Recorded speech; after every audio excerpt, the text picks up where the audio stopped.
Hey y'all, and welcome back to my channel. If you are already subscribed, welcome back, my darling. But if you have not yet subscribed, please subscribe.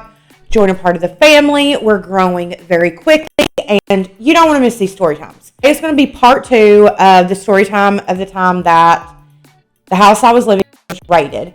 Part 1 will be linked up here in the cards. So if you haven't gone and watched that, go watch it before you come here, because if not, you're going to be very confused. Without any further ado, any more blabbing, let's go ahead and get to today's video. Let's switch this up.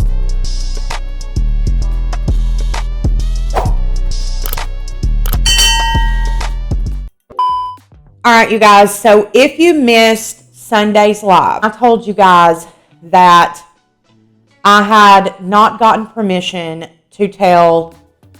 There was a person involved, which they are not going to be painted in a good light.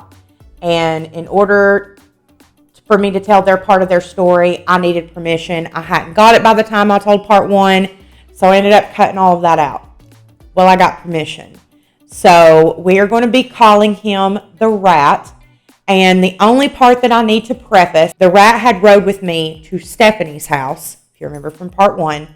And he was there when we all went to bed. When all the shit went down and we were woke up to the police, he was MIA. He was no longer there. But we don't find that out right away. So let's go ahead and pick up. Again, like I said in part 1 at the very end, we had all went to bed, right?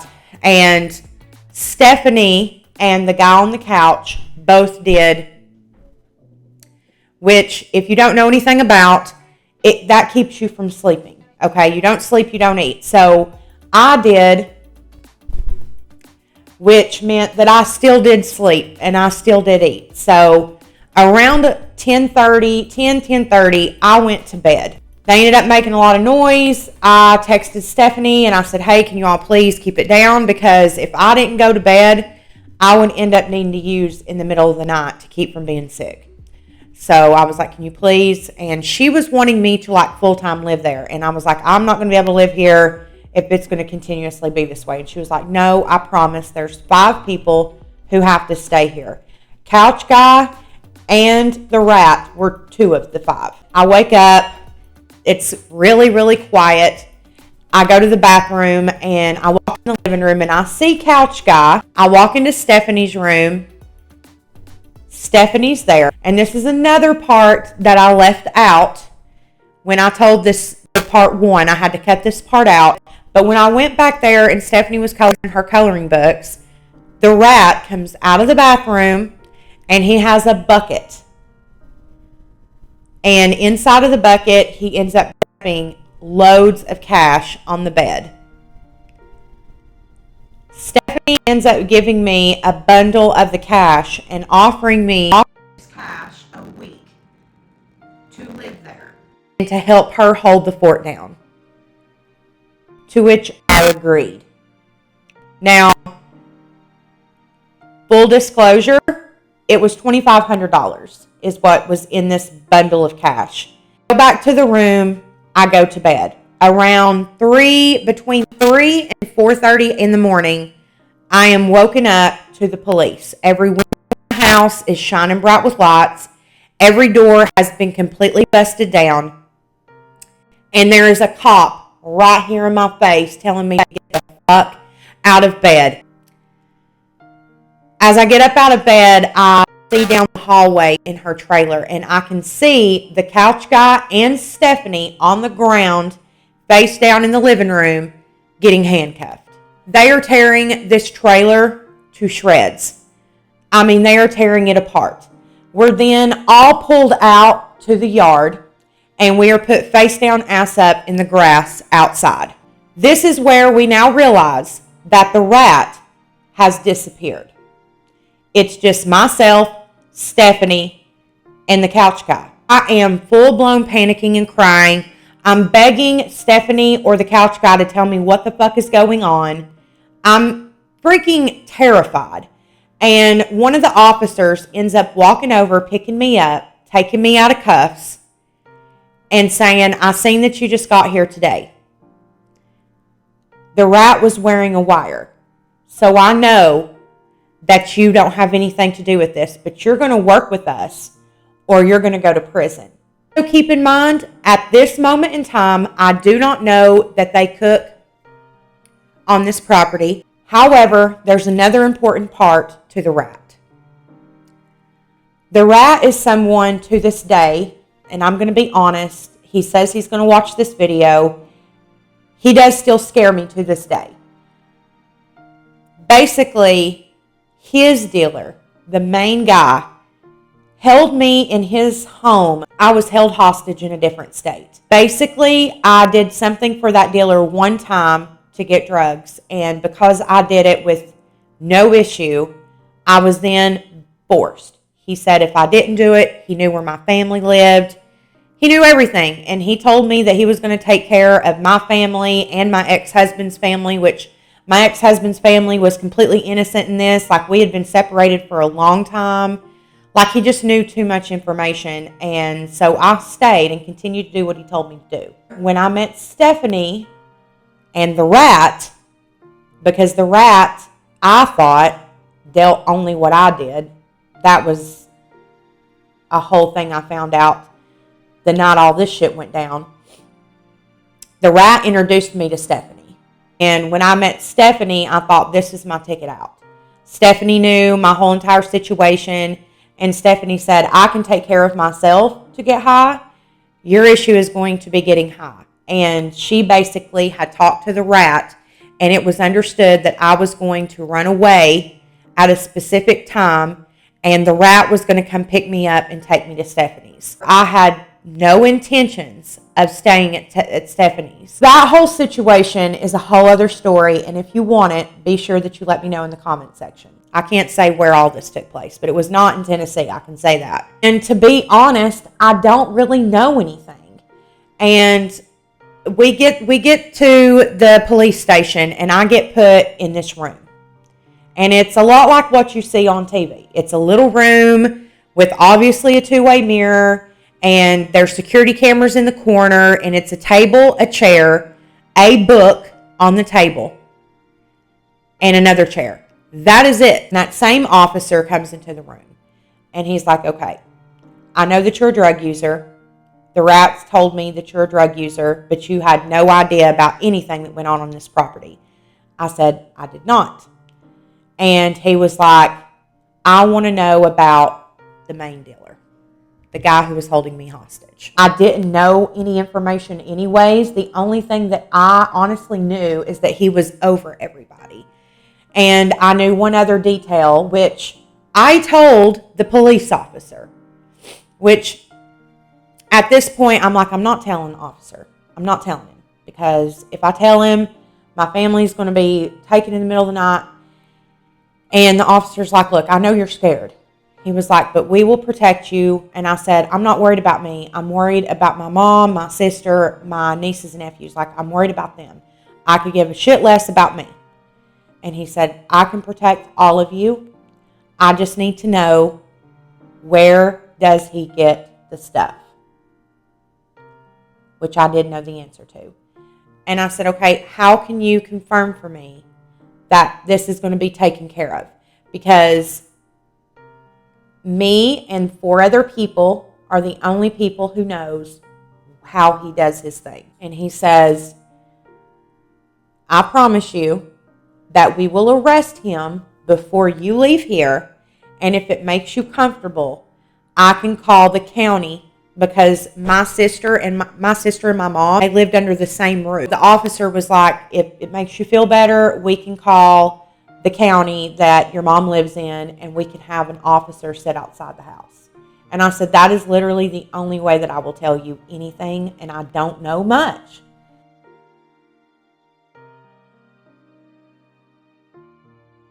This guy did not share details. And he said, what do you know? And I was like, the only thing I know, which is blank, that's going to be for another story time. And this is how it's done. And I'm the one who does it, along with 4 other people. And he said, who are those 4 other people? He then leaves me in the room for what seems like forever. He then releases me. No ride. I'm in a state I don't know. Nothing. I stand outside of this police station for over 2 hours, and my phone is back at the house as far as I know. I don't know. It's been completely raided. And all of a sudden, this lady officer comes outside. And she's like, Morgan, I've just spoken to Stephanie. Stephanie's going to be going to the jail. And she wants me to give you her house keys. And she is wanting you to be the only one to stay in her home. And I said, okay. And she hands me Stephanie's keys. And she hands me Stephanie's wallet. Inside of Stephanie's wallet is a ton of cash. Like, more cash than anybody should carry on their person, for sure. I'm then like, okay. So I can't get an Uber. I can't get a Lyft. I have no way to order it. Maybe I can get a taxi. Maybe I can find a payphone, something. About 5 minutes later, I hear, hey, girl. And it's the rat. I know who it is. And I turn around and I was like, where are you going? And he said, oh, I'm temporarily going to my uncle's house. It's in the middle of nowhere, but I'm pretty sure I'll be going into witness protection. And I'm like, oh, shit, you know. And he's like, come on, you can ride with me. And I was like, is this where you were last night? And he said, yeah. He said, basically, I had the choice to get a bunch of time in prison or share what I know, which the rat knew way more than me. And he was like, where are you going? And I said, oh, well, Stephanie wants me to keep up with her place, and it would really mean a lot to me if you wouldn't take me back to the dealer's house. And you would just tell him that I got arrested or I had a warrant in Tennessee, or tell him anything. Like, please, just please. He was like, yeah, of course, you got it. He's like, I can't go around him anyway. And I was like, okay. So he drops me at Stephanie's. I go inside Stephanie's, and it is torn to pieces. I mean, completely ransacked. I get my phone, I put it on the charge, and I just start cleaning up, waiting for my phone to charge, because I'm like, okay, as soon as I can, I'm getting the hell out of here. And I had a friend in Tennessee who knew the situation and was literally just waiting on my call. And he was like, I am coming to get you. I need to know where you are. The problem is, I don't know addresses. Nobody's telling me where they live. It's like this whole entire shit show. And I was scared. Stephanie's home phone rings. I look at the caller ID, and it says on there the county. And I'm like, okay, it's probably Stephanie. So I answer the phone, and I remember when I answer it, I was like, hello. Like, I used like the manliest voice, because I was like, if this is the dealer, I'm fucking not here. Like, not. It was Stephanie, and she was letting me know, I'm so sorry for everything that happened. She was like, if they did not find it, she let me know where some cash was. There was a ton of cash there. She told me to take what I needed. She was like, if you want to stay, I would love for you to stay. Make yourself at home. She was like, I'm going to be here for the next few days until I can get my sister to get the money that I have given her and have her bail me out, and blah, blah, blah. And so I called the officer because I was scared to leave, but I had already called my friend in Tennessee, and I was like, you know, come get me. I'm ready to come home, like right now. And he's like, of course, yeah, whatever. I'll come get you. Don't worry. I get everything in order in Stephanie's house the way that she had asked me to before I leave. I call the officer, and I'm like, hey, I want to go home. I am way too scared to be here. And he was like, oh, you're completely safe to be wherever you want to be. He was like, everybody who needs to be, who could harm you, is here. I was laying in bed, and I see headlights coming up the long driveway. And it's dark outside. I'm peeking out windows, like in the corner, scared to death. It's the dealer's girlfriend. I'm like, great. Stephanie had told me once before of a secret spot in her trailer that her grandfather had made. in case any tornado happened. She said that he was real weary of having a trailer because of tornadoes in this area. He had made this like a safe zone to go from inside the trailer in case of a tornado. And the only way you could access it was really hard. I somehow managed to get my ass in there. There's no way to lock it. There's no way out aside from that one door. That's it. I have my cell phone. I have the money. I kept that money on me the whole time. I hear her bust through the door, and I hear her saying, "I know you're in here, you fucking bitch. I know you're in here, you bitch. I know you're in here, you bitch. Get the fuck out here, you bitch. I know you're in here, you stupid bitch." And I am terrified because I just know in my heart of hearts that she has a gun. I know. And she was like, "You are our property. You are our fucking property, and you will come back with us." And she starts calling me Tennessee, like walking around the house like, "Tennessee, where are you? Tennessee, we know where your mom lives," and like starts reading off my mom's freaking address. All of a sudden, I hear a second voice, and it is my friend. And he's like, "Who the fuck are you?" She's like, "Who are you?" And he says, "I'll be your worst nightmare. Who the fuck are you?" And she says who she is, and she then starts to tell him that she knows that I'm there and that I am her and the dealer's property. She is in charge and I am theirs. Next thing you know, here comes the police in the driveway. And my friend says, "I figured you'd say that." Then I start to hear her like start to freak out a little bit. And she's like, "Wait, why did, whoa, what's going on? What's going on?" I start to hear police coming in, and they arrest her.